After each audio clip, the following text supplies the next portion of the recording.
एक unpolarised light को हम इस तरह से शो कर देते हैं।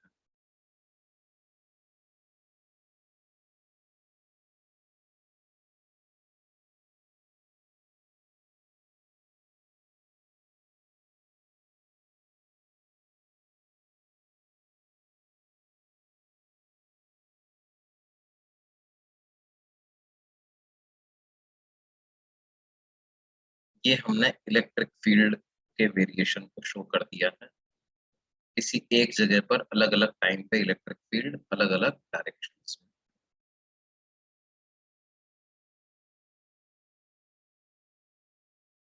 और लाइट जो है वो इस प्लेन के परपेंडिकुलर डायरेक्शन में प्रोपगेट कर रही है।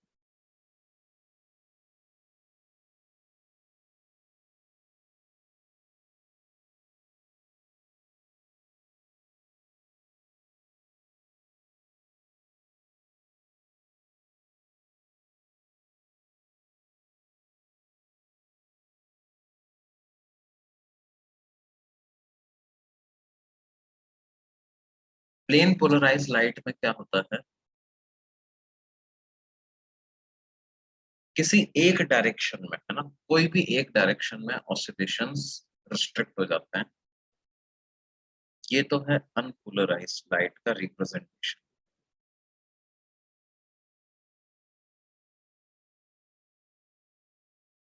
प्लेन पोलराइज्ड लाइट कैसी होगी, उसमें सिर्फ इस तरह, जैसे मैंने मान लिया कि सिर्फ बाई डायरेक्शन में ही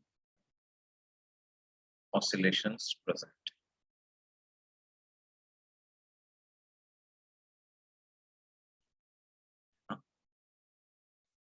किसी भी ऑसिलेशन का जेड कंपोनेंट है ही नहीं, सिर्फ वाई कंपोनेंट ही है। तो ये जो लाइट,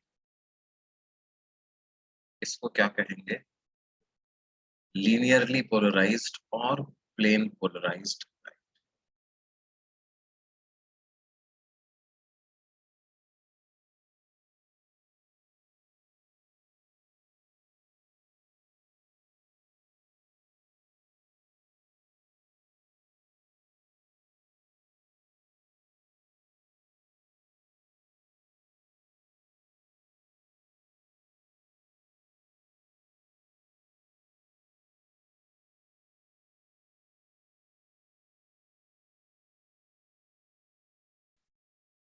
अब ये पोलराइजेशन अचीव कैसे करते हैं? पोलराइजेशन अचीव कुछ मेथड्स से हो जाता है। एक तो पोलराइजर्स की मदद से,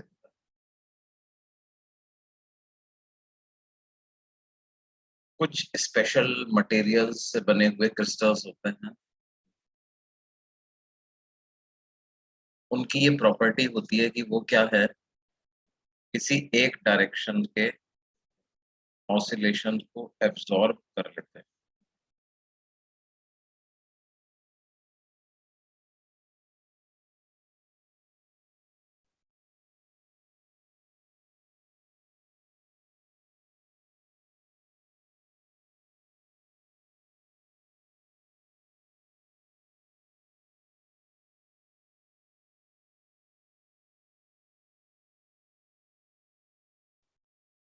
जैसे ये है, तो जिस डायरेक्शन, ये कौन से डायरेक्शन के ऑसिलेशन को एब्जॉर्ब कर लेते हैं, जेड डायरेक्शन के जितने भी ऑसिलेशंस हैं उनको ये एब्जॉर्ब कर लेता है।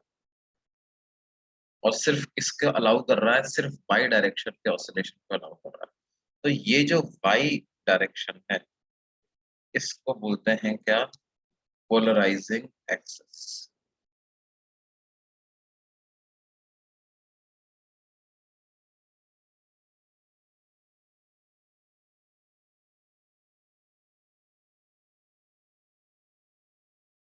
इसको बोलते हैं पोलराइजिंग।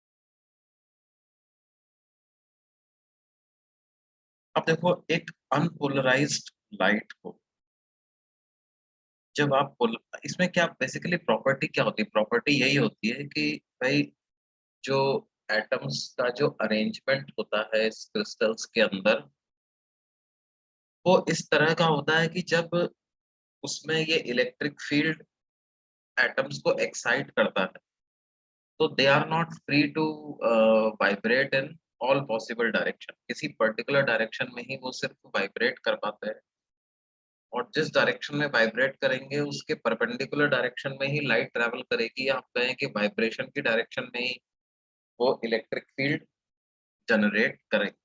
तो इसका arrangement of atoms in this crystal is such that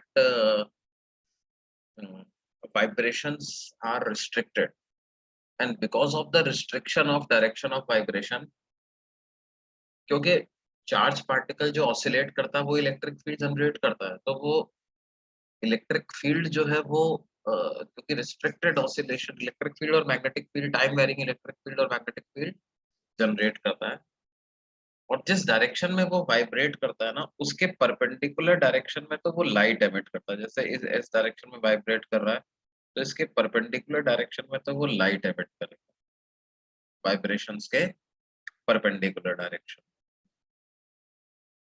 और वाइब्रेशन की डायरेक्शन में इलेक्ट्रिक फील्ड जनरेट करेगा। तो इसमें क्या है कि वाइब्रेशन की डायरेक्शन रिस्ट्रिक्टेड होती है कुछ कुछ क्रिस्टल्स में, जिसकी वजह से इलेक्ट्रिक फील्ड की डायरेक्शन भी रिस्ट्रिक्टेड होती है ना। ये ऐसा।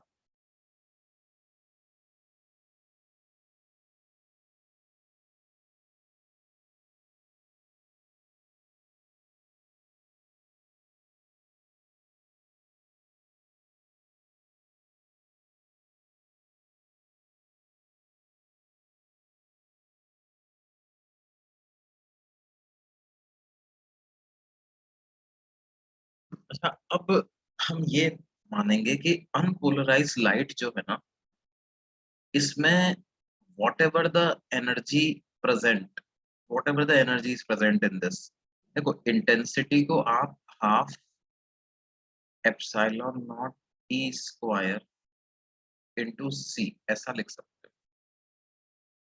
ई की जगह हम लिख देंगे जो एम्पलीट्यूड का स्क्वायर है इंटू सी ऐसा अब अलग अलग डायरेक्शन में इलेक्ट्रिक फील्ड ऑसिलेशन का एम्पलीट्यूड अलग अलग हो सकता है, ठीक है।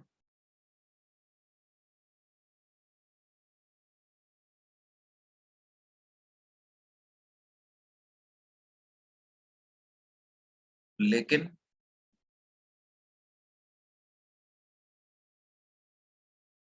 अनपोलराइज लाइट में हम ऐसा मान के चलेंगे कि एक तो ये इंटेंसिटी इलेक्ट्रिक फील्ड एम्पलीट्यूड के स्क्वायर के प्रोपोर्शनल तो है ही सही, है ना। और जो what ever the resultant electric field is, उसको हम लिख देंगे वाई डायरेक्शन वाले इलेक्ट्रिक फील्ड का स्क्वायर प्लस जेड डायरेक्शन वाले इलेक्ट्रिक फील्ड का स्क्वायर। और ई वाई नॉट और ई जेड नॉट बराबर होंगे किसमें? एक अनपोलराइज्ड लाइट।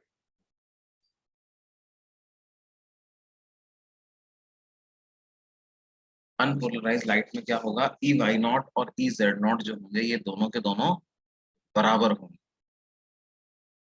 तो y कंपोनेंट के इलेक्ट्रिक फील्ड की वजह से जो एनर्जी होगी और z कंपोनेंट के इलेक्ट्रिक फील्ड की वजह से एनर्जी होगी, ये दोनों की दोनों बराबर, ठीक है। और पोलराइज्ड लाइट में क्या?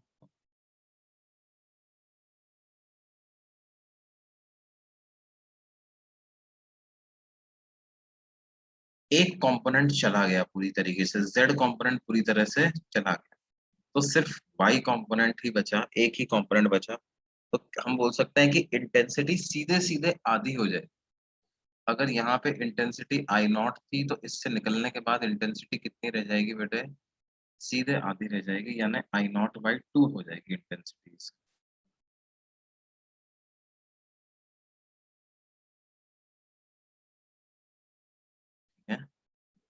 आई नॉट से सीधी कितनी हो जाएगी, I naught by,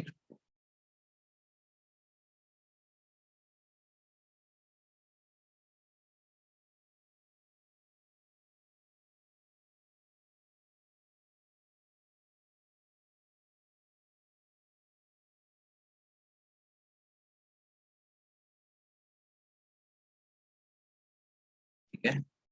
unpolarised light की इंटेंसिटी आधी हो जाती है पोलराइजर से पास होने के।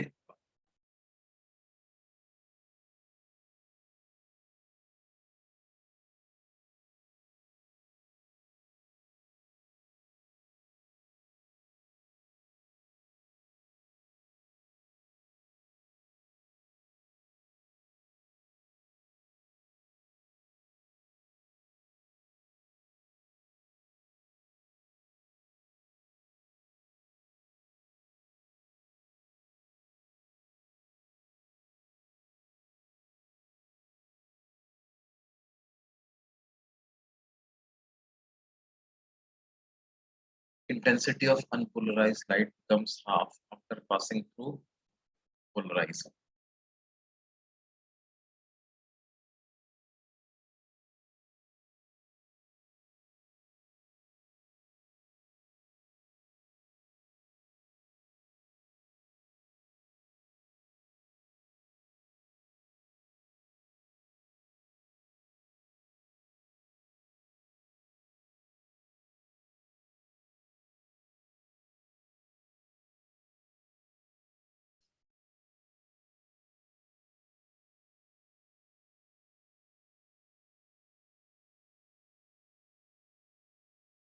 अच्छा, अनपोलराइज लाइट का एक और रिप्रेजेंटेशन होता है क्या?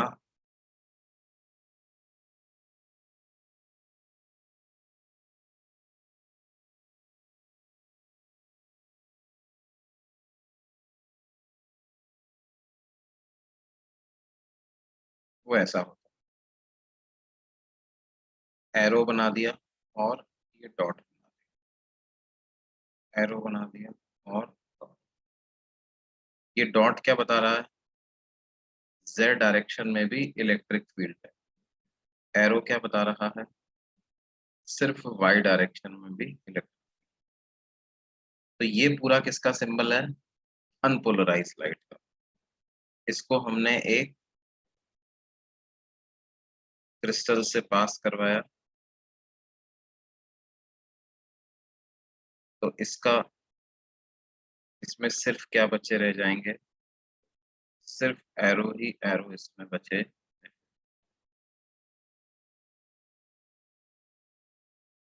डॉट गायब हो गए। तो अनपोलराइज लाइट कन्वर्ट हो गई किसमें, पोलराइज लाइट। और इनकी इंटेंसिटीज में क्या रिलेशन होगा, इसकी इंटेंसिटी आई नॉट है, तो इधर वाले की इंटेंसिटी क्या हो जाएगी, आई नॉट बाई टू, इधर वाले की इंटेंसिटी।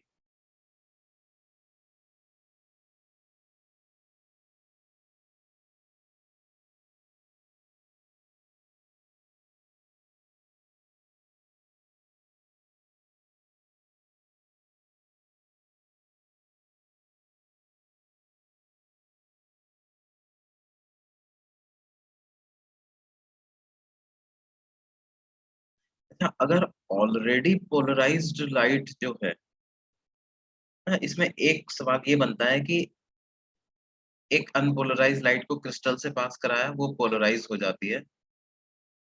इफ द क्रिस्टल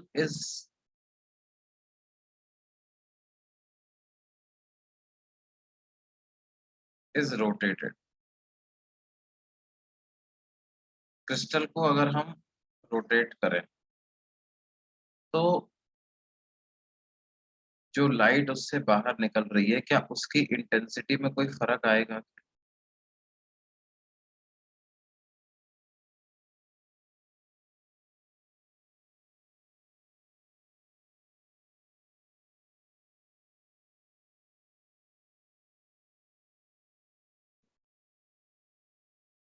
तो इसकी इंटेंसिटी को अगर आई नॉट बोल रहा हूँ, तो जो लाइट यहाँ से बाहर निकलेगी उसकी intensity I naught by two ही रहेगी। भले ही आप इसको रोटेट भी कर दो, एक्सेस को थोड़ा टिल्ट कर दो भले ही, ठीक है, दिस विल रिमेन अनचेंज्ड।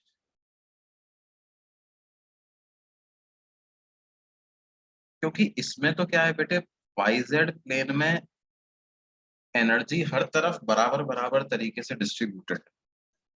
तो आप इस पोलराइजिंग एक्सेस का ओरिएंटेशन कुछ भी रखो, क्या होगा, उस एक्सेस के अलोंग और एक्सेस के परपेंडिकुलर डायरेक्शन में आधी आधी एनर्जी ही डिस्ट्रीब्यूटेड, राइट। तो हमेशा वो आधी एनर्जी पास करेगा और आधी एनर्जी ब्लॉक करेगा। हाँ, अगर एक पोलराइज्ड लाइट को हमने क्रिस्टल से पास करवाया, इस लाइट को फर्दर में एक अगर क्रिस्टल से पास कर,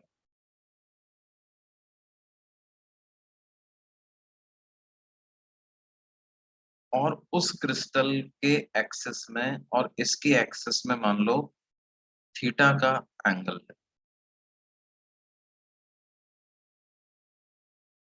इनके बीच में एंगल है कितना,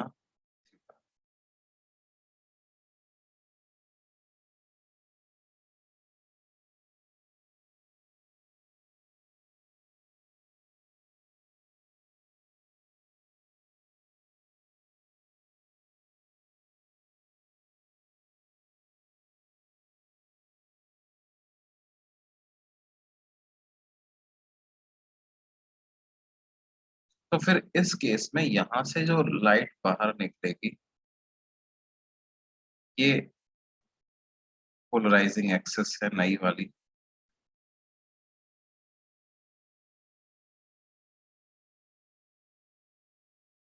तो इसकी इंटेंसिटी हो जाएगी I naught by two cos square. ये कॉस स्क्वायर थीटा का फैक्टर कैसे आया, आप ऐसे समझ सकते हो कि मान लो कि जो मेरे पास ये वाली लाइट थी, ऑलरेडी जो पोलराइज लाइट थी, उसमें वाई डायरेक्शन में ही इलेक्ट्रिक फील्ड है, electric field is present only in y direction. और जो मेरा ये सेकंड पोलराइजर है, इसकी एक्सिस जो है वो थीटा एंगल बनाती है, वाई जेड प्लेन में ये एंगल थीटा बन रहा है। तो क्या होगा, एक्सिस के अलोंग इलेक्ट्रिक फील्ड का कंपोनेंट कितना आ जाएगा, ई कॉस थीटा, और एक्सिस के परपेंडिकुलर इलेक्ट्रिक फील्ड का कंपोनेंट कितना आ जाएगा बेटे, ई साइन। तो अब ये एक्सिस के परपेंडिकुलर वाला कंपोनेंट तो पूरा ब्लॉक हो जाएगा, एक्सिस के पैरेलल वाला कंपोनेंट ये पास करेगा। तो अगर मैं इलेक्ट्रिक फील्ड की बात करूं तो उसका एम्पलीट्यूड जो है वो कॉस थीटा के फैक्टर से मल्टीप्लाई हो जाएगा। तो जो इंटेंसिटी होगी वो कॉस स्क्वायर थीटा के फैक्टर से मल्टीप्लाई, इंटेंसिटी किस फैक्टर से मल्टीप्लाई हो जाएगी, कॉस स्क्वायर थीटा के फैक्टर से इंटेंसिटी मल्टीप्लाई हो जाएगी। तो अनपोलराइज लाइट की जितनी भी इंटेंसिटी थी वो एक पोलराइजिंग क्रिस्टल से पास होने के बाद कॉस स्क्वायर थीटा के फैक्टर से मल्टीप्लाई।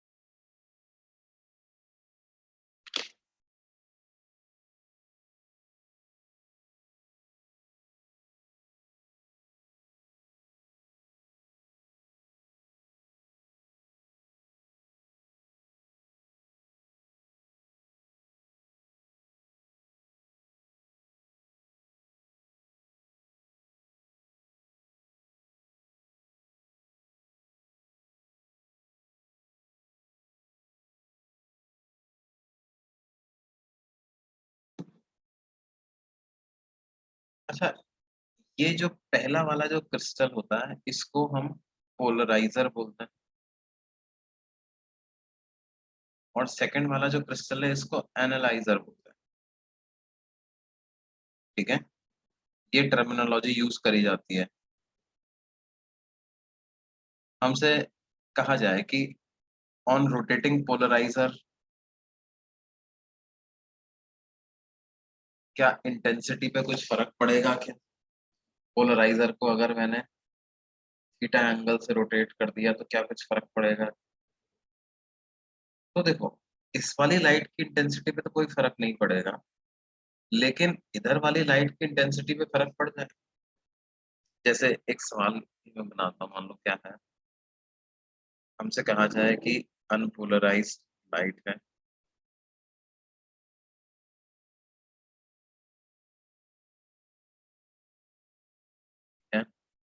और पहले हमने क्या किया, एक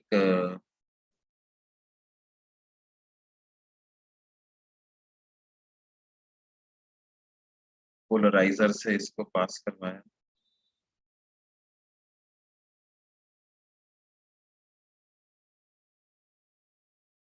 और फिर उसके बाद एक एनालाइजर से हमने इसको pass किया।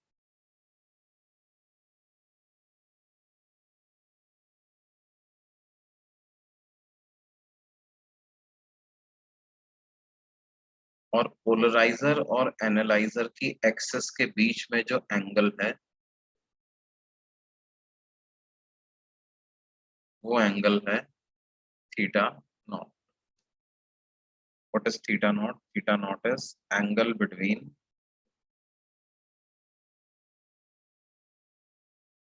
axis of polarizer and analyzer.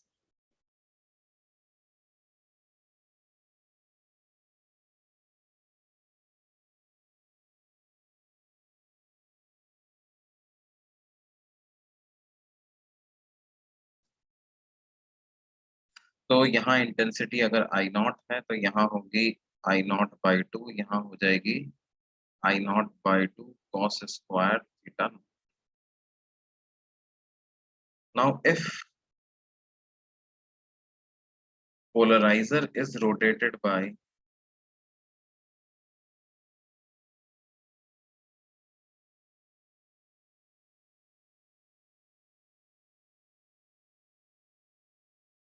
let's say 90 degrees, polarizer को हमने क्या किया, 90 डिग्री से रोटेट किया।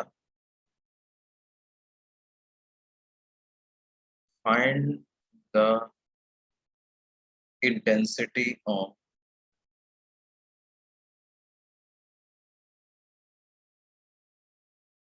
Emergent beam.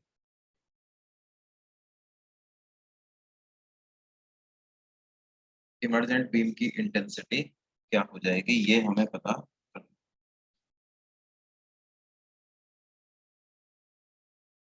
तो देखो क्या होगा बेटे, इसका सॉल्यूशन मैं इसी पेज पे लिख रहा हूँ।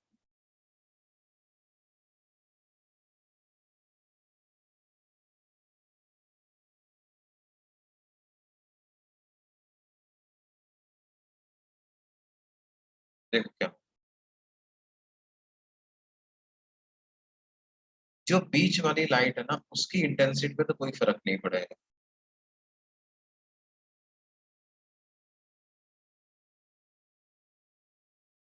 पोलराइजर से जो लाइट निकलेगी उसकी इंटेंसिटी तो आई नॉट बाई टू ही रहेगी बेटे।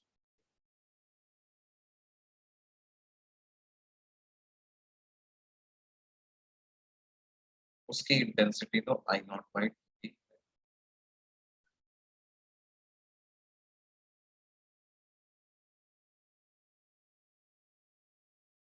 लेकिन अब एनालाइजर और पोलराइजिंग एक्सिस के बीच का एंगल अब थीटा नॉट नहीं रहा, अब उनके बीच का एंगल हो गया है 90 माइनस थीटा।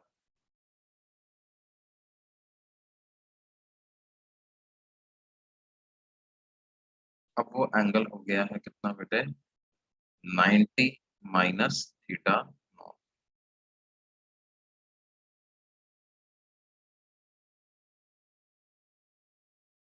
क्योंकि ये थीटा नॉट था, अब एंगल 90 माइनस थीटा नॉट हो गया, तो अब इंटेंसिटी क्या हो जाएगी, I naught by two cos square 90 minus theta, यानी कि I naught by two sine square theta,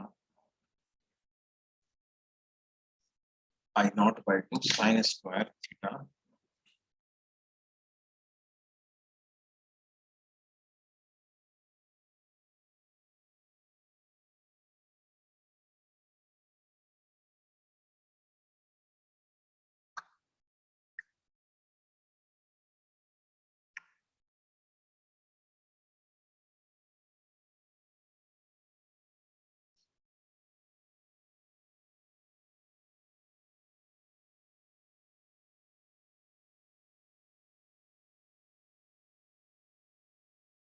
ठीक है भाई, ये बात समझ में आती है सबको।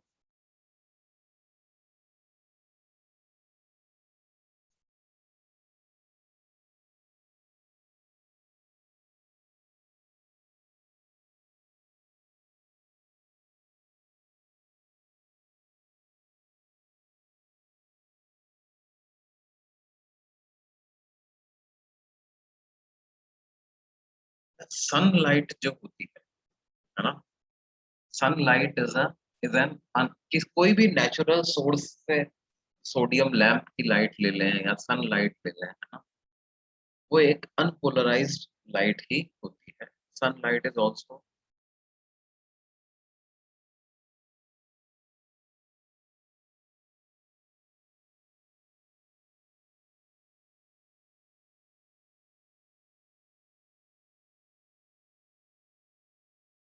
Sunlight is an unpolarised.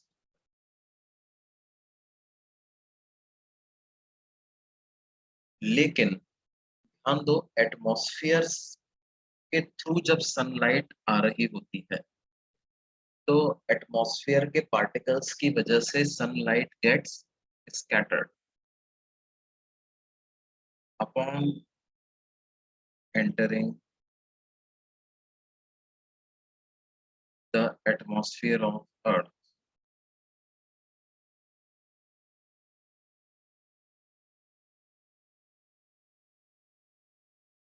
The sunlight gets scattered.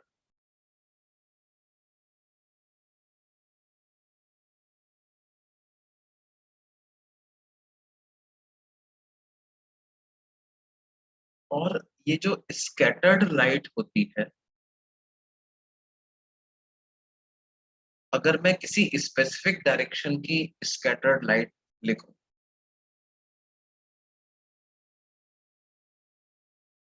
light scattered perpendicular to the direction of incident light, light scattered perpendicular to the direction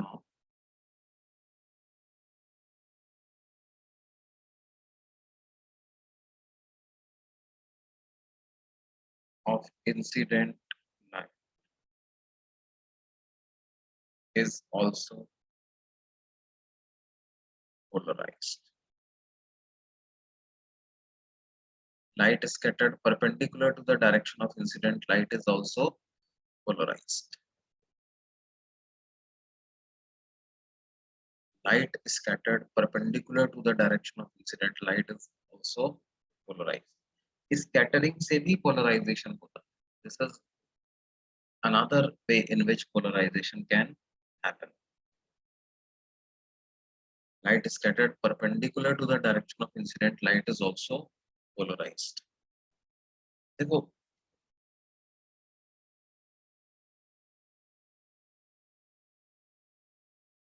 basically उसको इस तरीके से समझ सकते हैं अपन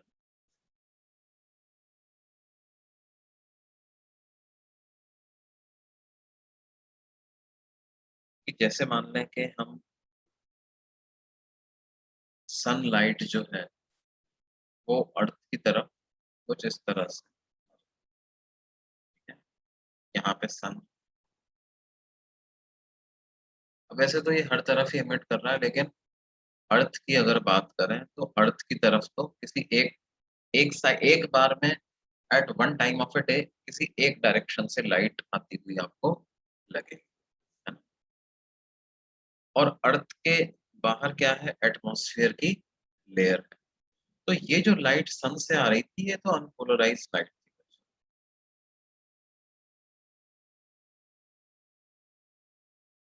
लेकिन हम तक पहुंचने से पहले क्या होता है, वो स्कैटरिंग होती है। Scattering is nothing but phenomena of absorption and re emission. Scattering is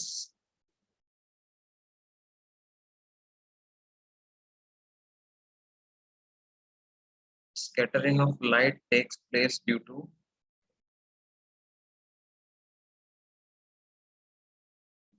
absorption and re-emission of light by atoms and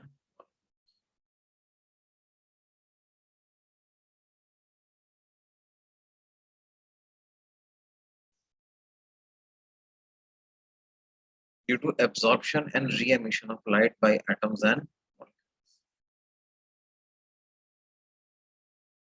तो अब ये अनपोलराइज लाइट थी, तो इसमें क्या है, मान लो ये एक्स डायरेक्शन में चल रही है, वाई और जेड दोनों डायरेक्शन में इसमें इलेक्ट्रिक फील्ड ऑसिलेट कर रहा है।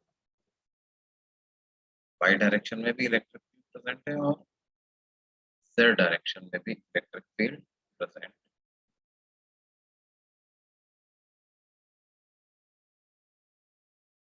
अब क्या होगा, मान लो यहाँ पर एटमॉस्फेयर के कुछ पार्टिकल्स प्रेजेंट हैं, तो ये वाई डायरेक्शन में भी इनको ऑसिलेट करा देगा और जेड डायरेक्शन में भी इनको ऑसिलेट करा, वाई में भी ऑसिलेट करा देगा और जेड में भी ऑसिलेट करा देगा, राइट? अब मैं कौन सी लाइट कंसिडर कर रहा हूँ बेटे, वैसे तो ये स्कैटर सभी डायरेक्शन में लाइट को करेगा, है ना? लाइट सब जगह जाएगी, यहाँ से ऐसे भी जाएगी, ऐसे भी जाएगी, हर डायरेक्शन में लाइट जाएगी, है ना?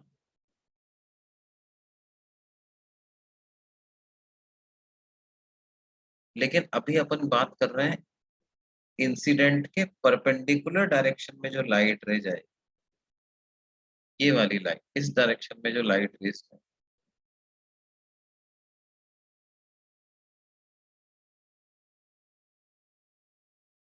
ये लाइट रेज कौन से ऑसिलेशन की वजह से एमिट हुई होंगी, वाई ऑसिलेशन की वजह से ये लाइट रेज एमिट नहीं हुई होंगी। ये लाइट रेज किस ऑसिलेशन की वजह से एमिट हुई होंगी, जेड ऑसिलेशन की वजह से एमिट हुई होंगी। तो इनमें क्या होगा, सिर्फ जेड डायरेक्शन का ही इलेक्ट्रिक फील्ड प्रेजेंट होगा। इसमें सिर्फ कौन सा इलेक्ट्रिक फील्ड प्रेजेंट होगा बेटे, जेड डायरेक्शन वाला ही इलेक्ट्रिक फील्ड इसमें प्रेजेंट। ध्यान दो, चार्ज पार्टिकल जिस डायरेक्शन में ऑसिलेट करता है उसके परपेंडिकुलर डायरेक्शन में ही सिर्फ वेव एमिट कर सकता है, ठीक है? तो ये देखो, ये वाई में भी ऑसिलेट कर रहा है और जेड में भी ऑसिलेट कर रहा है। वाई में जो ऑसिलेट कर रहा है उसकी वजह से जो वेव एमिट होगी वो इस डायरेक्शन में नहीं होगी, वो परपेंडिकुलर डायरेक्शन में एमिट नहीं हो सकती, वो वाई में एमिट नहीं हो सकती, वो एक्स में एमिट हो सकती है, वो जेड में एमिट हो सकती है, वो वाई डायरेक्शन में एमिट नहीं हो सकती, वो वाली लाइट है। तो हम ये कह सकते हैं कि scattered light scattered in the direction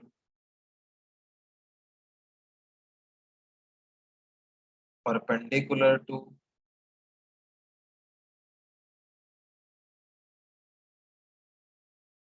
the direction of incident light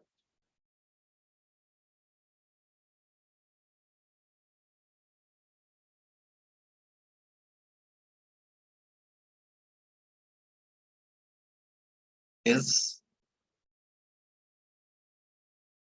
polarise. Incident light के परपेंडिकुलर डायरेक्शन में जो लाइट स्कैटर होगी बच्चों, वो पोलराइज्ड होगी।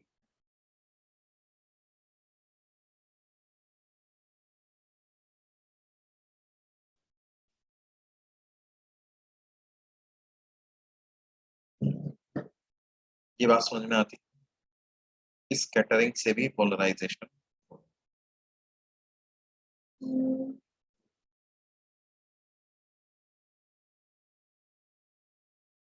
अच्छा, जो लाइट जेड डायरेक्शन में स्कैटर होगी उसमें इलेक्ट्रिक फील्ड का वाई कंपोनेंट प्रेजेंट होगा, वो भी पोलराइज्ड होगी।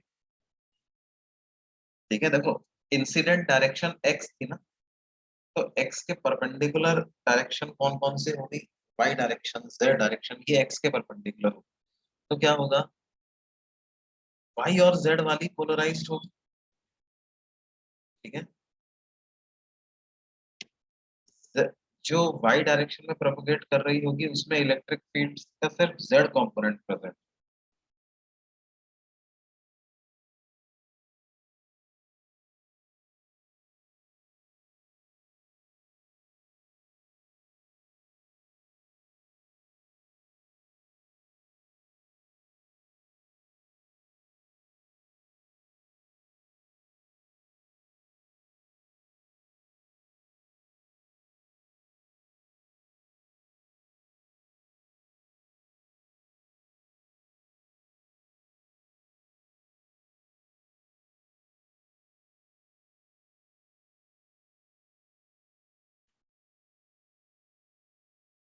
ये बात समझ में आती है बच्चों?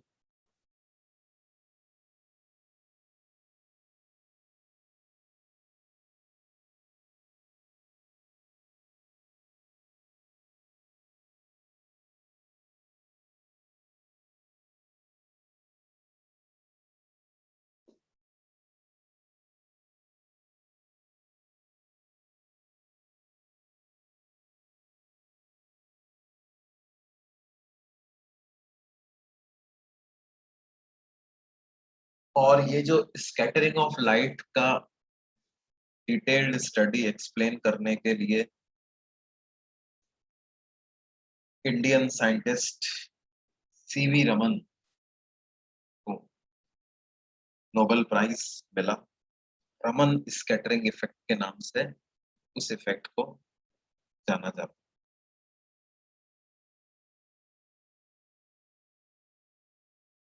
एक और टाइप ऑफ स्कैटरिंग होती है जिसको क्या बोलते हैं? पोलराइजेशन होता है, जिसको बोलते हैं पोलराइजेशन बाय रिफ्लेक्शन।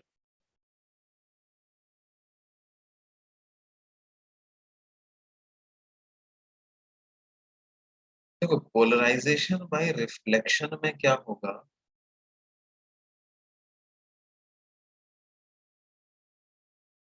जो लाइट रिफ्लेक्ट होती है ना,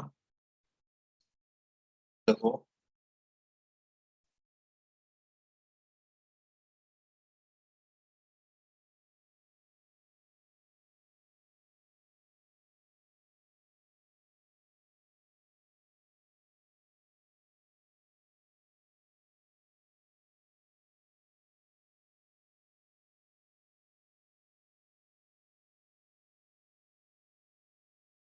मान लो ये अनपोलराइज लाइट एक इंटरफेस पे इंसिडेंट होती है।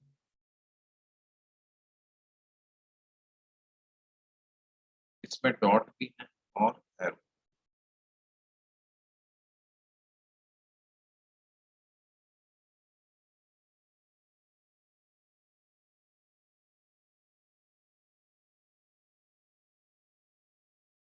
अब क्या होगा? ये वाली light reflect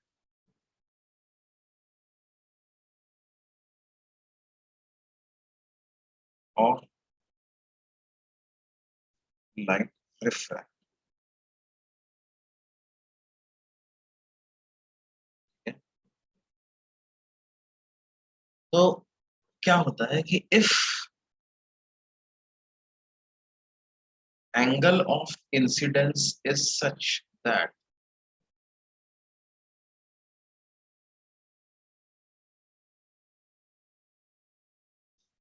the reflected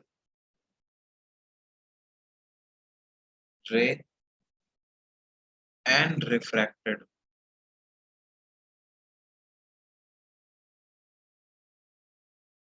are perpendicular to each other.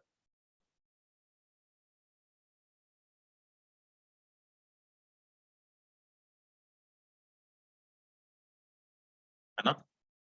ये एंगल भी आई ही होगा, ये एंगल आर। तो अगर ऐसा हो जाता है कि एंगल ऑफ इंसिडेंस इस तरह का हो जाता है कि रिफ्लेक्टेड रे और रिफ्रैक्टेड रे ये एक दूसरे के परपेंडिकुलर हो,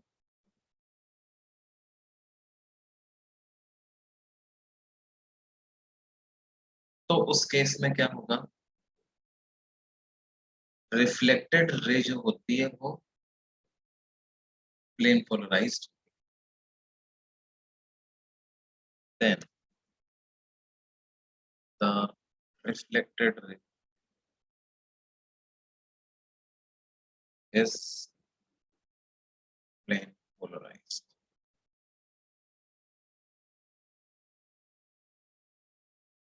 Then the reflected ray is plane polarized, and that angle of incidence is called as polarizing angle.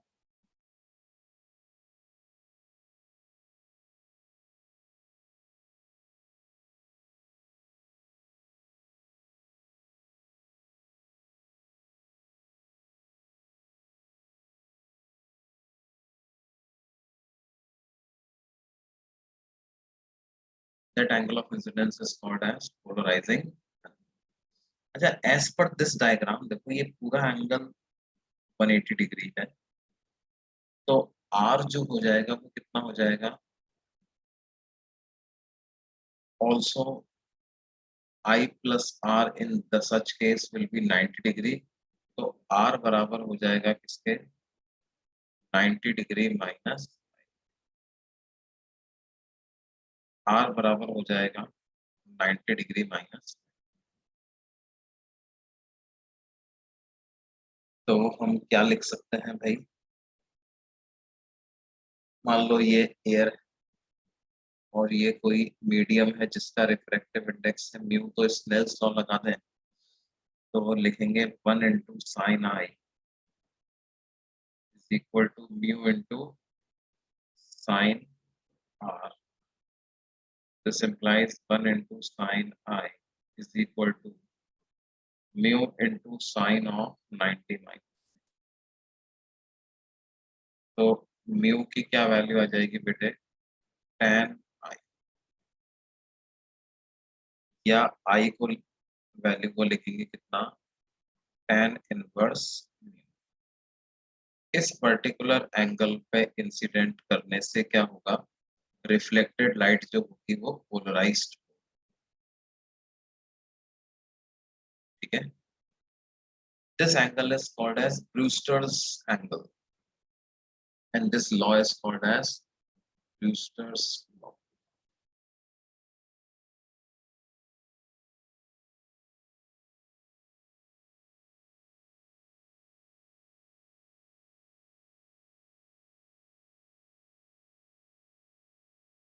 ठीक है बेटे।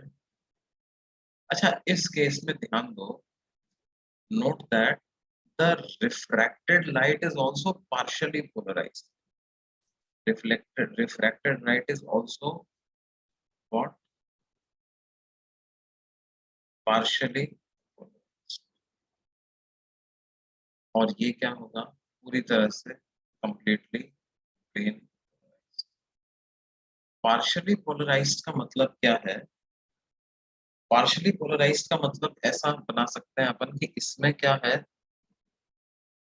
वैसे तो डॉट और एरो दोनों ही हैं, लेकिन जैसे एरो ज्यादा है और डॉट कम,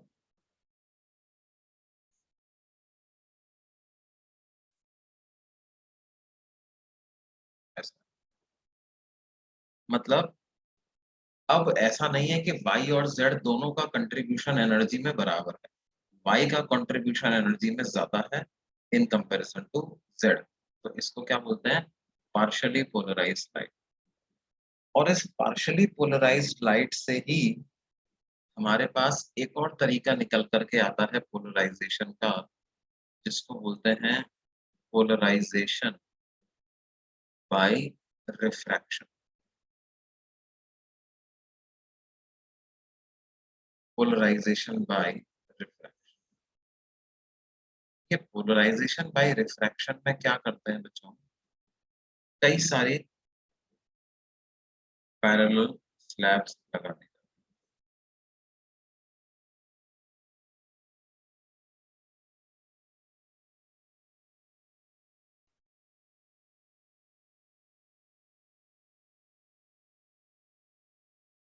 और देखो लाइट का क्या होगा, इसको आप इंसिडेंट करोगे किसी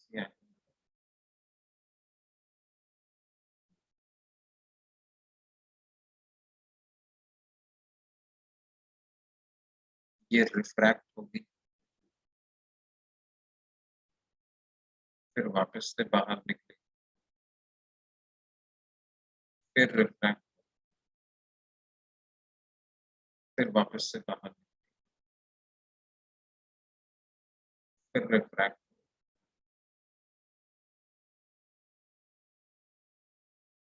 और होगा क्या कि हर बार जब लाइट रिफ्रैक्ट होगी तो हर बार पार्शियली पोलराइज्ड होती चली जाएगी।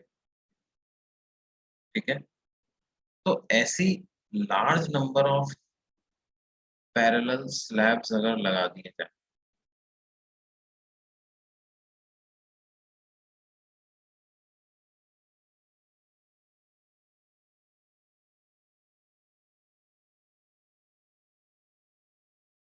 Large number of parallel glass plates अगर लगा दी जाए, तो क्या होगा कि जो इमर्जेंट लाइट जो होगी उसमें भी हर बार रिफ्रैक्शन के बाद क्या होगा, वो डॉट कम होते चले जा रहे हैं, है ना? डॉट जो है वो धीरे धीरे कम होते जा रहे हैं, कम होते जा रहे हैं। तो लार्ज नंबर ऑफ प्लेट्स के बाद अपन मान सकते हैं कि जो इमर्जेंट बीम होगी ये भी क्या होगी, ये भी plane polarised. The emergent beam will also become plane polarized. After a lot many refractions, even the emergent beam will also become plane polarized. After a lot many refractions, the emergent beam will also become plane polarized.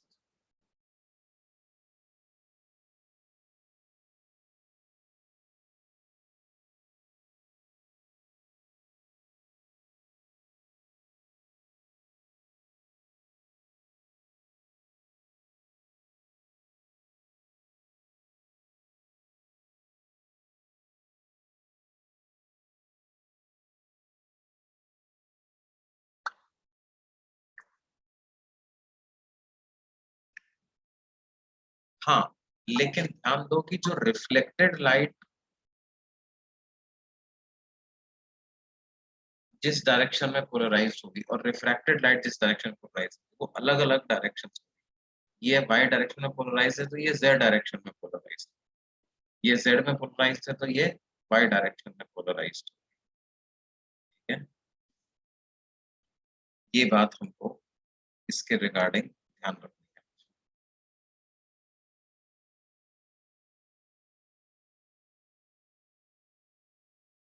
ये आपका हो गया polarization by refraction, है ना? तो ये इस तरह से पोलराइजेशन जो है वो अपना खत्म होता है। अब अपने को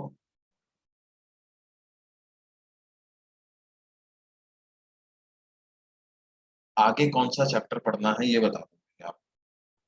रिजिड बॉडी के बारे में बात हुई थी अब, हाँ सर। तो रिजिड बॉडी पढ़ लें। हाँ sir.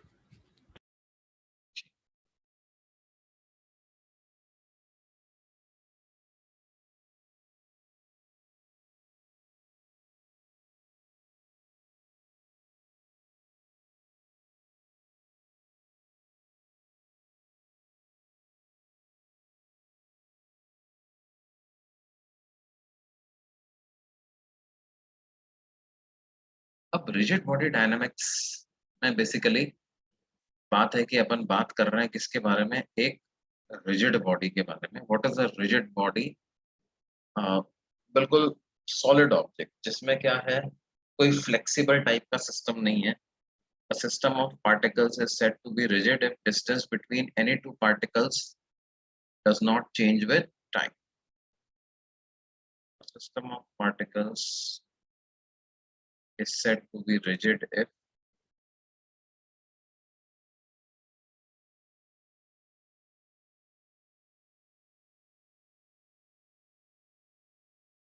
distance between any two particles of that system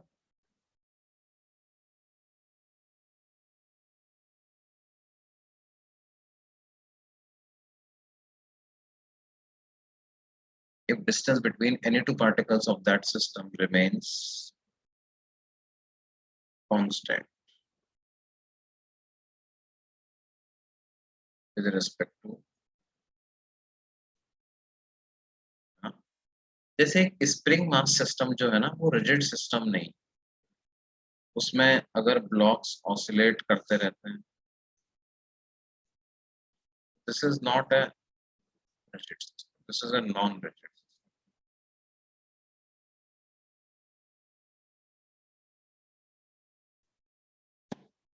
right? But blocks के बीच की दूरी चेंज हो, अब रिजिड सिस्टम क्या हो गया, जैसे सॉलिड डिस्क हो गई, रिंग हो गई, है ना,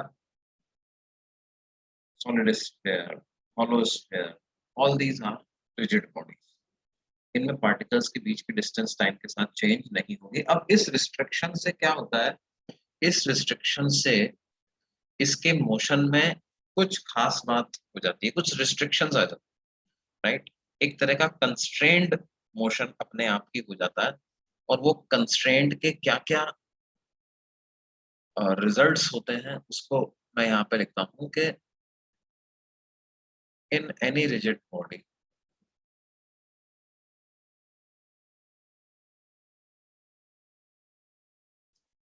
during the motion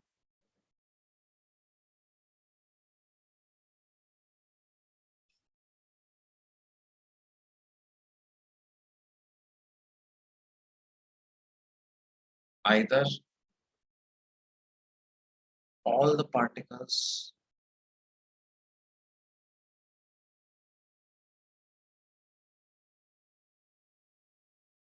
of the body will appear to be at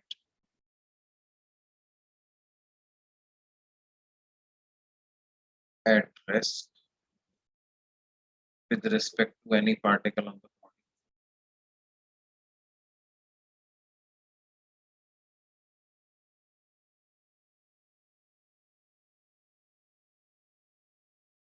or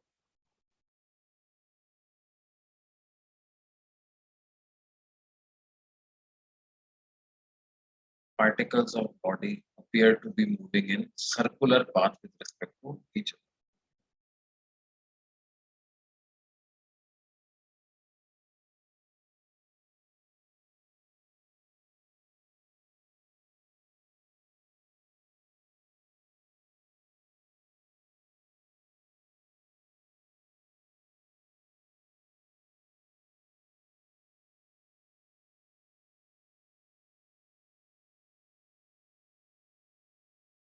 या तो रेस्ट पे नजर आएंगे या सर्कुलर पाथ में मूव करते हुए नजर आएंगे। रेस्ट में कैसे, जैसे ये ब्लॉक है और पूरा का पूरा एक साथ ही चलता चला जाता है, राइट?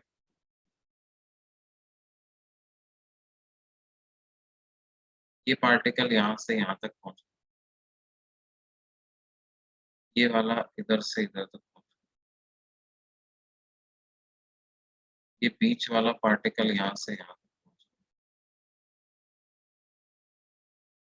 ठीक है? तो बेसिकली किसी भी इंटरवल ऑफ टाइम में सब पार्टिकल का डिस्प्लेसमेंट बराबर है।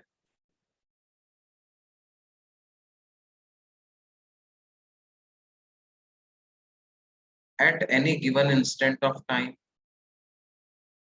all the particles have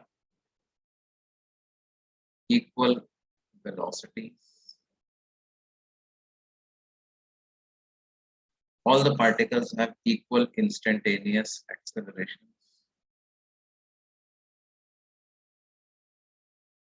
ठीक है, इस तरह का मोशन को बेसिकली क्या बोलते हैं? Such a motion is called as purely translational.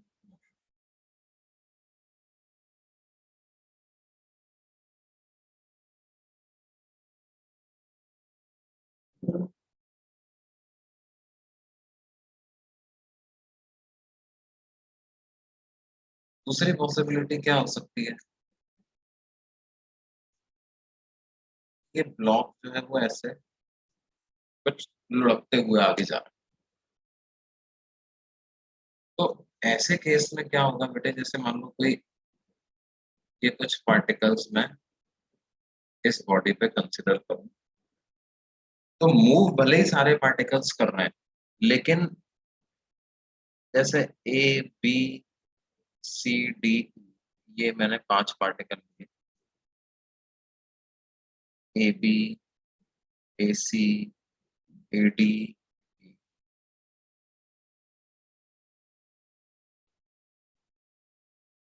अब क्या हो रहा है, A B A C A D A ई, इनके बीच की डिस्टेंस कांस्टेंट है। तो अगर मैं विद रिस्पेक्ट टू ए देखने लगूं इस पूरे बॉडी के, तो क्या होगा, बी के पास जो वेलोसिटी होगी वो ए बी लाइन के परपेंडिकुलर डायरेक्शन में होगी, सी के पास जो वेलोसिटी होगी वो ए सी लाइन के परपेंडिकुलर, डी की वेलोसिटी ए डी लाइन के परपेंडिकुलर, और ई की वेलोसिटी ए ई लाइन के परपेंडिकुलर। ठीक है, ए को लगेगा कि बी क्लॉकवाइज में रोटेट कर रहा है, तो सी भी क्लॉकवाइज में रोटेट कर रहा है, तो डी भी क्लॉकवाइज में, तो ई भी क्लॉकवाइज, है ना? तो विद रिस्पेक्ट टू ए, इन चारों की वेलोसिटी करस्पॉन्डिंग जो लाइन ज्वाइनिंग देम है उनके परपेंडिकुलर हो। Relative velocity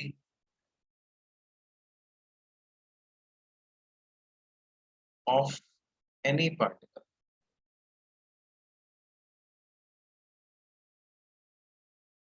on the body will be perpendicular to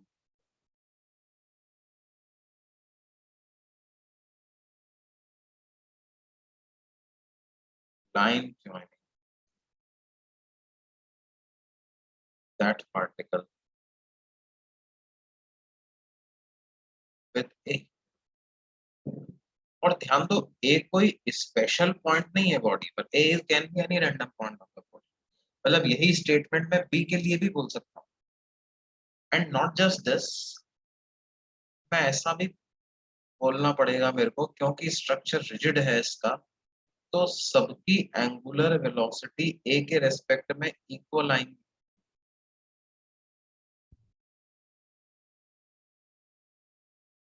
not just that these particles will appear to rotate with respect to A, they will also appear to have equal angular velocities with respect। क्योंकि अगर ये angular velocity equal नहीं हो तो क्या होगा, ये angle change होता हुआ नजर आएगा, और ये वाला एंगल अगर चेंज होगा तो क्या होगा, बी और सी के बीच की डिस्टेंस चेंज होती हुई नजर आएगी।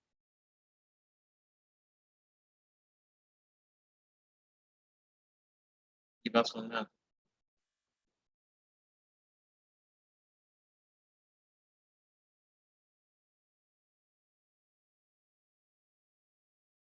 हाँ सर। तो ये रिजिड बॉडी होने की एक इम्पॉर्टेंट कंडीशन है। ये जो कॉमन एंगुलर वेलोसिटी नजर आ रही है ना, इसी कॉमन एंगुलर वेलोसिटी को हम क्या नाम दे देते हैं, इसी को नाम दे देते हैं angular velocity of the body.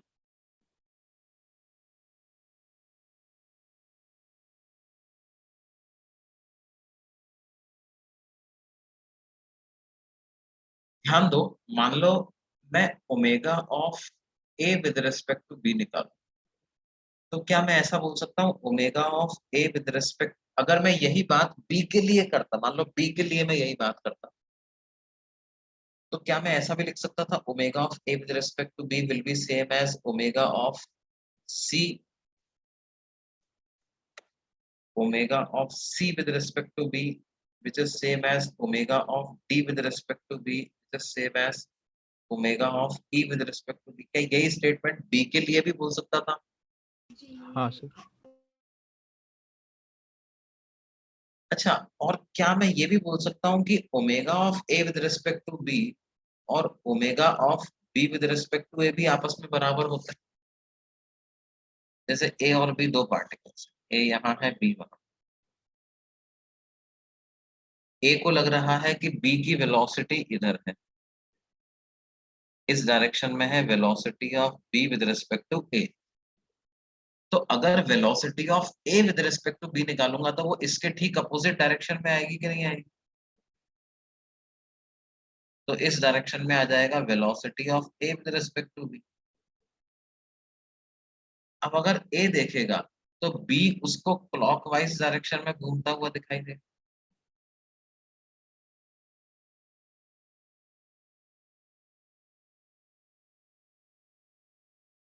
और अगर बी देखेगा तो ए उसको क्लॉकवाइज डायरेक्शन में घूमता हुआ दिखाई दे। तो omega of B with respect to A और omega of A with respect to B ये भी आपस में इक्वल है, और omega of B with respect to A इन बाकी सारी टर्म्स के लिए इक्वल है। तो ये पूरी की पूरी जितनी भी ये टर्म्स लिखी हुई हैं सब आपस में क्या है, इक्वल है, और इसी कॉमन रेशियो को अपन क्या बोलते हैं, angular velocity of the body नाम देते हैं अपन इसको, पूरी बॉडी का एंगुलर वेलोसिटी। तो ये रिजिड बॉडी में ये टर्म बार बार आएगी, angular velocity of the body is this. इसका मतलब क्या है, जैसे एक पेन को मैंने स्टिक को रोटेट करते हुए हवा में फेंक दिया, हमसे पूछे angular velocity of the stick बताओ क्या है, तो उसका मतलब क्या है, उस स्टिक पे कोई भी एक पार्टिकल ले लो, कोई भी ले लो, उसके रेस्पेक्ट में स्टिक के किसी भी दूसरे पार्टिकल की जो एंगुलर वेलोसिटी है उसको क्या कहेंगे, angular velocity of that body या ऑफ दैट स्टिक। इस और इसी एंगुलर वेलोसिटी का रेट ऑफ चेंज क्या हो जाएगा, डी ओमेगा बाई टी। तो क्या नाम देंगे बच्चों, इसको नाम दे देंगे alpha, D omega by D को नाम दे देंगे अल्फा, है ना? ये अल्फा भी किसी भी एक पार्टिकल का दूसरे के रेस्पेक्ट में सेम रहेगा। अब ये तो एक जनरल केस हो गया,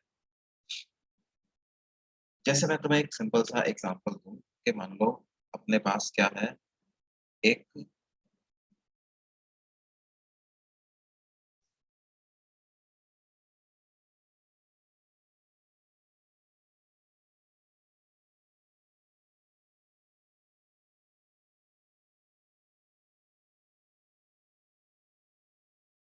ये दो बॉल्स हैं, है ना,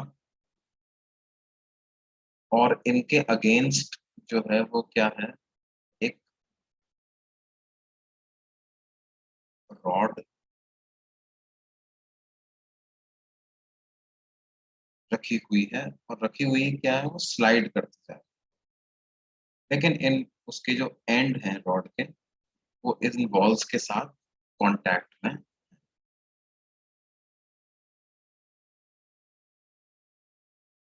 हम लोग कुछ ऐसी,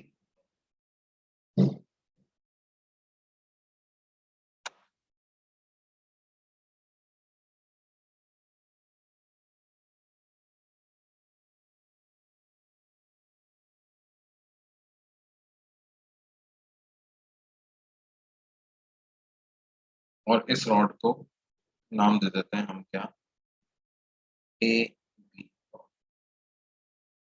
and it is sliding against these two perpendicular surfaces, ये एक वर्टिकल वॉल। ये ग्राउंड सरफेस,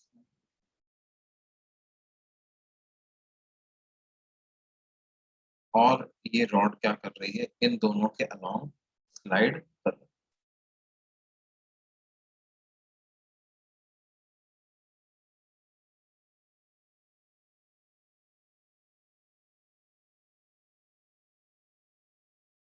मान लो किसी समय पर at some instant rod makes an angle theta with the horizontal and velocity of v at that instant is v naught towards right। तो हमें पता करना है find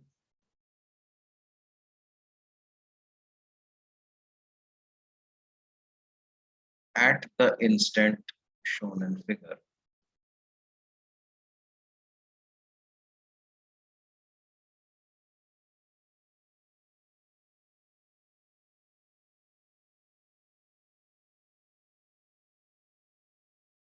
velocity of A and angular velocity of the rod।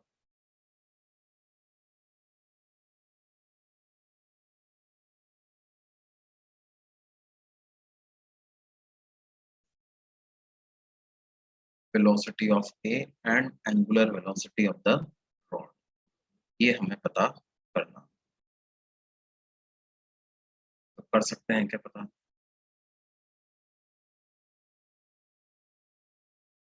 देखो, ए की velocity पता करना तो अपने को आता है, वो अपन न्यूटन्स लॉ वाले चैप्टर में भी सीख चुके हैं कि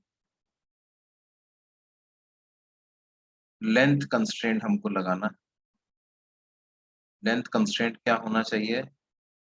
ए और बी के बीच का वेलोसिटी ऑफ सेपरेशन या वेलोसिटी ऑफ अप्रोच 0 होना चाहिए। ये एंगल थीटा है, तो इधर एंगल हो जाएगा कितना? 90 माइनस थीटा। तो वेलोसिटी ऑफ ए का अलोंग द रॉड कंपोनेंट हो जाएगा कितना बेटे? बी ए कॉस 90 माइनस थीटा। और बी की वेलोसिटी का अलोंग द रॉड कंपोनेंट हो जाएगा वेलोसिटी ऑफ बी कॉस।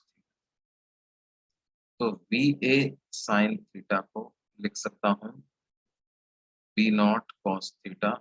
तो वेलोसिटी ऑफ ए कितनी आ जाएगी? B naught cot. ये वेलोसिटी ऑफ ए इतनी।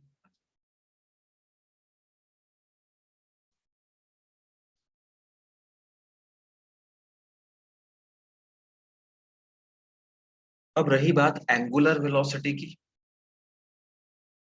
तो एंगुलर वेलोसिटी ऑफ रॉड का मतलब क्या है?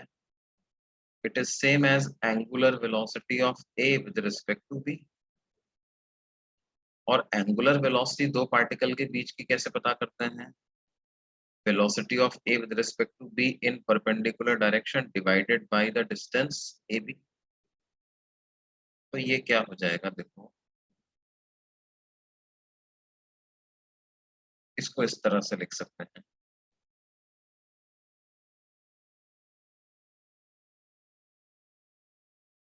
B की वेलोसिटी का पैरेलल कंपोनेंट आया था B not cos theta, perpendicular component इस डायरेक्शन में आ जाएगा और वो आ जाएगा B not sin theta. A की वेलोसिटी का पैरेलल कंपोनेंट आया था VA cos 90 माइनस थीटा, यानी कि VA sin थीटा। और परपेंडिकुलर कंपोनेंट आ जाएगा कितना? VA cos।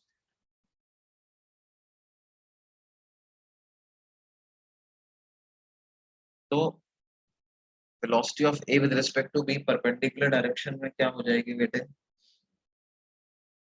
B naught cos theta b A cos theta minus of minus B naught sine theta.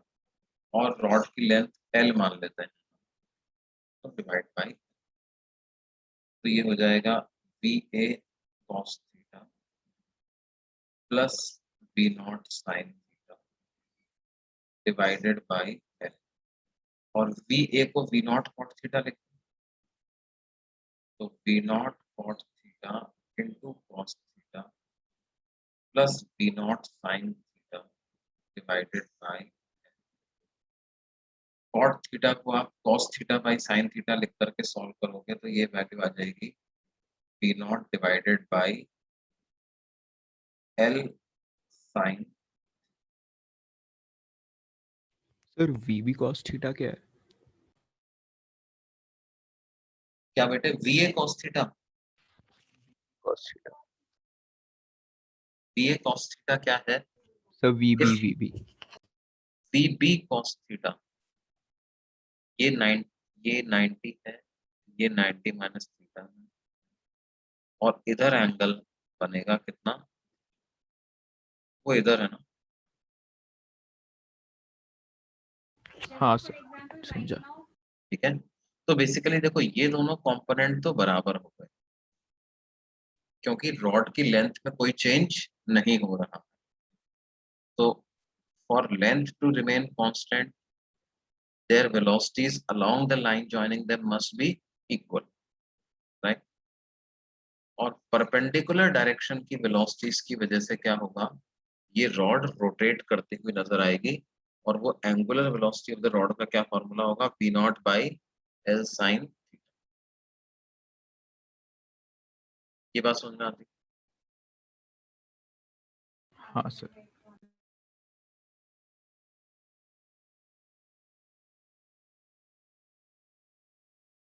अच्छा, अब अगर कोई हमसे पूछे find the velocity of the centre of the rod in the previous problem,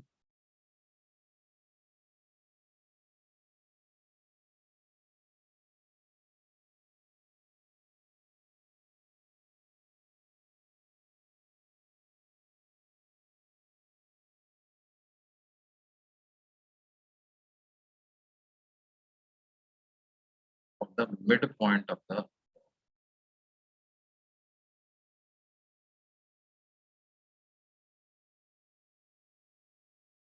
at the instant shown।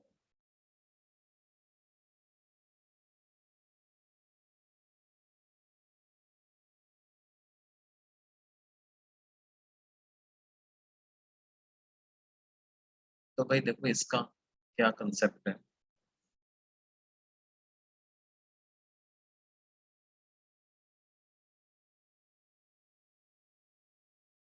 ये पूरी rod anti clockwise में rotate होते हुए नजर आती है,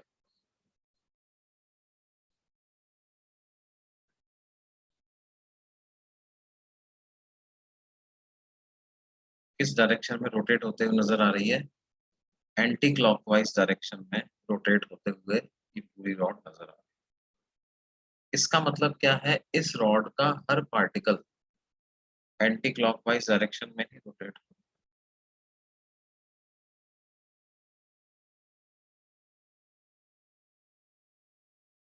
हाँ सर।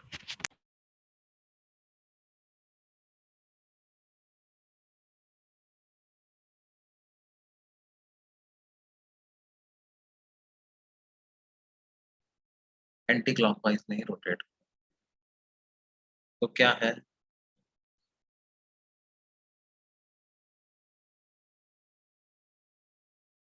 ये ए है, ये बी है, मिड पॉइंट को अपन सी मान लेते हैं। तो अब क्या है, आप सी पॉइंट को विद रिस्पेक्ट टू बी या ए किसी भी के भी रिस्पेक्ट में देख लो, है ना। तो क्या मैं बोल सकता हूँ कि velocity of C with respect to B जो है वो कुछ इस डायरेक्शन में आ जाएगी, ऐसे।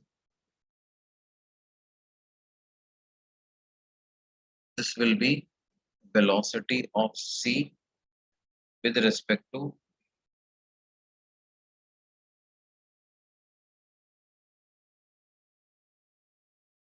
क्या ऐसा बोल सकते हैं क्या, हाँ सर।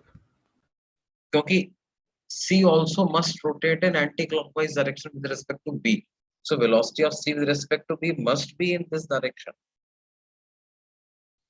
है ना, परपेंडिकुलर तो होना ही चाहिए, क्योंकि अगर परपेंडिकुलर नहीं हुआ तो सी और बी के बीच की डिस्टेंस बदल जाएगी, राइट। और फिर उसके बाद क्या करना होगा मुझे, कि अगर velocity of C with respect to ground पता करना हुआ, तो velocity of C with respect to B लिख करके उसमें वेलोसिटी ऑफ बी को मैं वेक्टोरली ऐड कर दूंगा, तो velocity of C with respect to ground पता चल जाएगी। ठीक है, velocity of C with respect to B का सिर्फ मैग्नीट्यूड की अगर बात है, तो उसको क्या ओमेगा आर या ओमेगा एल बाई टू ऐसा नहीं लिखा जा सकता। और ओमेगा की क्या वैल्यू है बेटे, ओमेगा की वैल्यू है B not divided by L sine, तो उसको मल्टीप्लाई कर दो किससे, एल बाई टू से, तो ये वैल्यू क्या हो जाएगी, B not by velocity of C with respect to B का मैग्नीट्यूड कितना हो जाएगा, this will be B not by, और इसमें अब क्या करें, वेलोसिटी ऑफ बी को वेक्टोरली ऐड कर देते हैं, तो velocity of C with respect to B कुछ इस तरह का सा, ये एंगल थीटा, तो अगर मैं यहाँ पे एक वर्टिकल लाइन ड्रॉ कर दूं, तो ये एंगल भी कितना बनेगा, थीटा बनेगा। तो velocity of C with respect to B जो है वो बी नॉट बाई टू आ जाएगा, और वर्टिकल लाइन के साथ कितना एंगल बना रहा होगा, ये थीटा एंगल। बी की वेलोसिटी तो बी नॉट राइट है,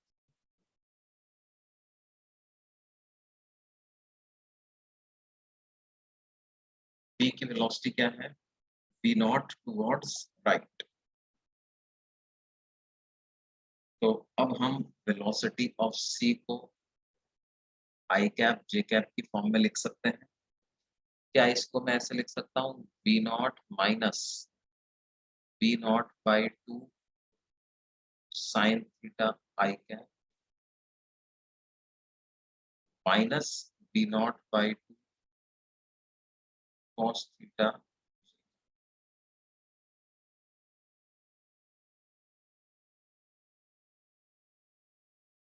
वेलोसिटी ऑफ सी आ जाएगा कितना, B naught minus B not by two sine theta I cap minus B not by two cos theta.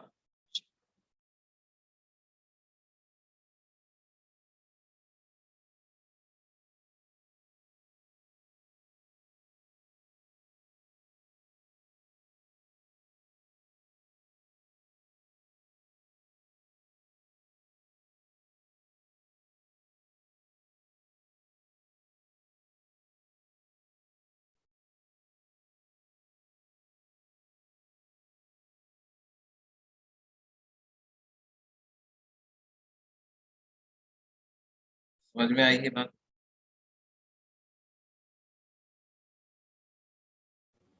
Sir वो VCB वेक्टर आपका last में V0/2 कैसे आया? बी नॉट बाई टू कैसे आया, अरे B not by two sine theta, sorry not B not by two, ये कितना होगा, B not by two sine theta, ये एल कैंसिल होगा, डिनोमिनेटर में एक साइन थीटा रहेगा, तो बी नॉट बाई यहाँ पर आएगा टू साइन।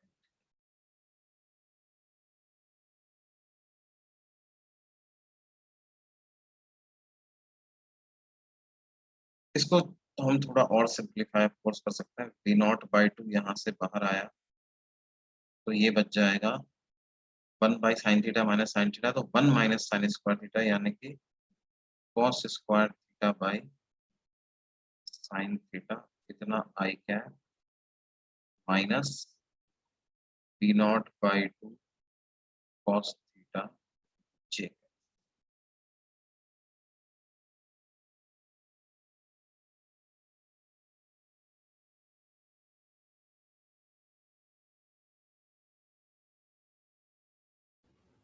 सर वो V0/2 cot थीटा हो जाएगा ना?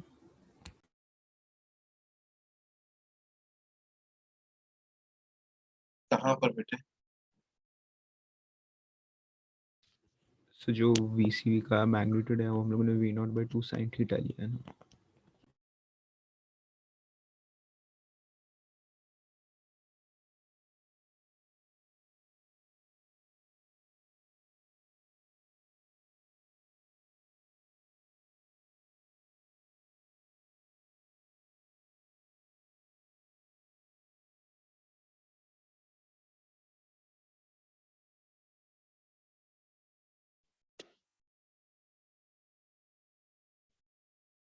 एक मिनट, कुछ गड़बड़ कर दिया।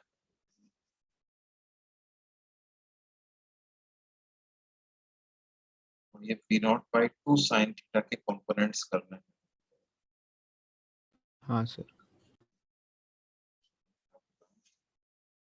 Velocity of c with respect to b को अगर लिखेंगे तो velocity of c with respect to b हो जाएगा minus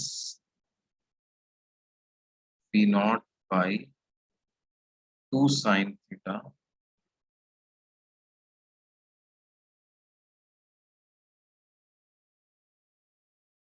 into sin theta I cap और minus V0/2 sin theta into cos theta j cap, right. ये तो हो गई velocity of c with respect to b, और इसमें मुझे ऐड करना है वेलोसिटी ऑफ b, तो वो V0 आई कैप। तो वेलोसिटी ऑफ c की क्या वैल्यू आ जाएगी? V0 minus V0/2, that is V0/2 I cap minus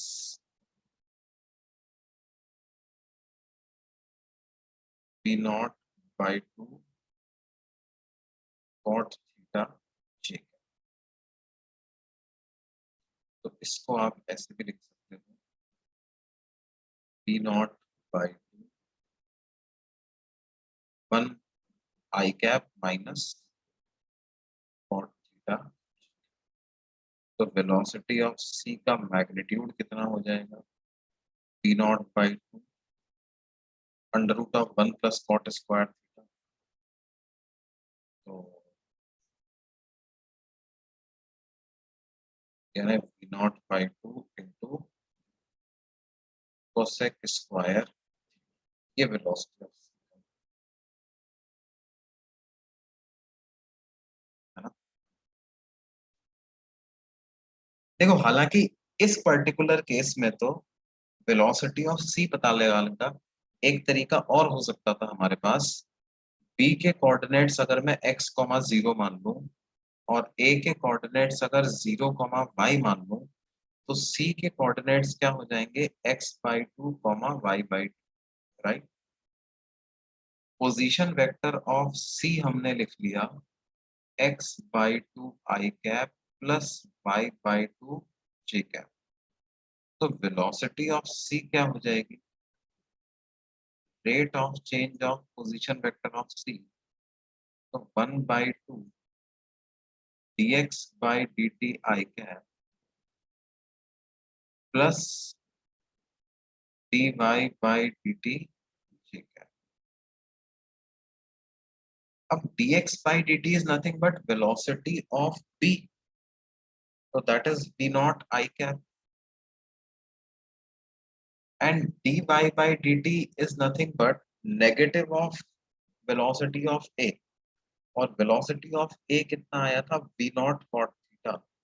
तो इसको लिख सकते हैं माइनस v0 cot थीटा। तो ये बेसिकली क्या आ गया बेटे?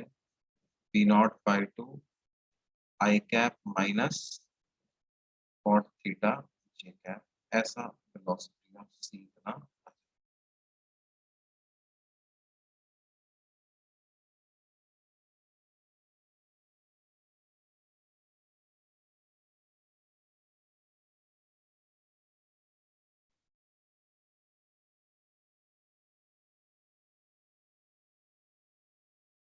ठीक है।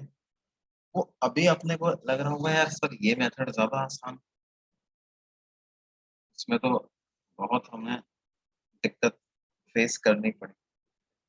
लेकिन ध्यान दो, ये वाला मेथड जो है, ये मेथड का एक लिमिटेड स्कोप, मतलब इसको आप हर जगह नहीं लगा सकते, है ना? क्योंकि यहाँ पर हम बड़े आसानी से सी के कोऑर्डिनेट्स लिख पा रहे थे। यही हमारे पास अगर सर्कुलर क्रॉस सेक्शन वाला कोई बॉडी होता, तो फिर हमें एंगुलर वेलोसिटी वाले कॉन्सेप्ट पे जाना पड़ता।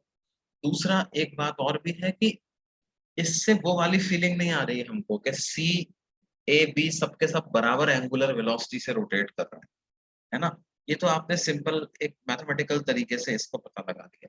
एक्चुअल में अगर अपन देख रहे हैं तो क्या हो रहा है कि भाई जब ये रॉड रोटेट हो रही है, तो चाहे पॉइंट ए हो या सी हो, वो दोनों के दोनों बी के रेस्पेक्ट में बराबर एंगुलर वेलोसिटी से रोटेट कर रहे हैं। उनकी वेलोसिटी भले ही अलग-अलग है, लेकिन एंगुलर वेलोसिटी दोनों की बी के रेस्पेक्ट में बराबर। विद रिस्पेक्ट टू बी अगर मैं देखूं, तो what is linear velocity of C? It is omega L by 2। Similarly, what is linear velocity of A with respect to B? It is omega L, है ना? B के respect में ये circular path नहीं चल रहा। हाँ, अब आपको क्या करना है, विद रिस्पेक्ट टू ग्राउंड पता लगाना है। तो जैसे जो C की with respect to B velocity है, उसमें B की वेलोसिटी को वेक्टोरली ऐड कर।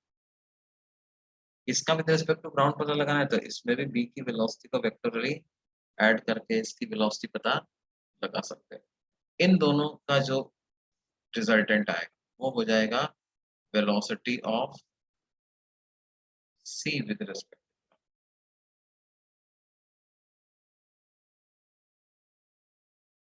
ठीक है, नोट करने की बात क्या है, चाहे A की एंगुलर वेलोसिटी लिखी, चाहे C की एंगुलर वेलोसिटी, दोनों की angular velocity same I, because it is a rigid body.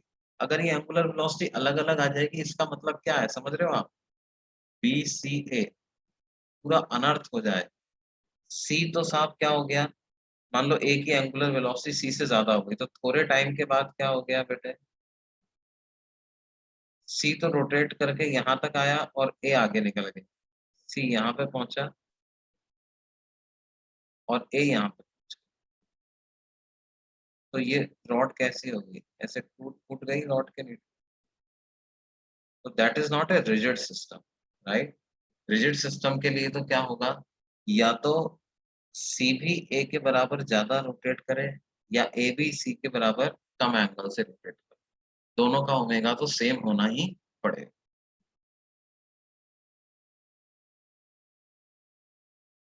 ठीक है बच्चों, तो ये बेसिकली रिजिड बॉडी की कंडीशन है। फिर बाकी अपन अगली क्लास में इसको कंटिन्यू करेंगे, है ना? और आप लोग जो है वो वेव ऑप्टिक्स के क्वेश्चन से शीट वगैरह के क्वेश्चंस कंप्लीट कर लो, और जो भी डाउट्स हैं वो अगली क्लास में पूछ लो, ठीक है? सर वो dy by D T minus V not cot theta कैसे हुआ? D Y by D T minus V not cot theta कैसे हुआ? अरे देखो, हमने ये पिछले पेज पे देखो, ए की वेलोसिटी पता करी थी ना। ए की वेलोसिटी क्या आई थी, वी नॉट हाँ कॉट हाँ थीटा, हाँ सर। है ना? तो जो ए की वेलोसिटी है,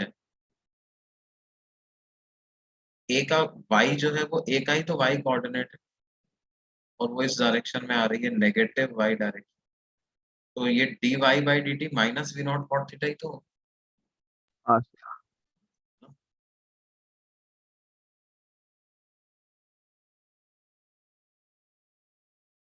ये बात समझना।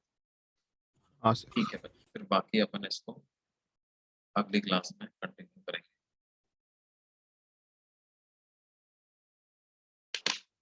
वेव ऑप्टिक्स की शीट जरूर कंप्लीट कर लेना, है ना? वो बहुत अच्छे क्वेश्चंस हैं उसमें, और शीट करने के बाद ही अच्छे से कॉन्फिडेंस आएगा। हाँ सर।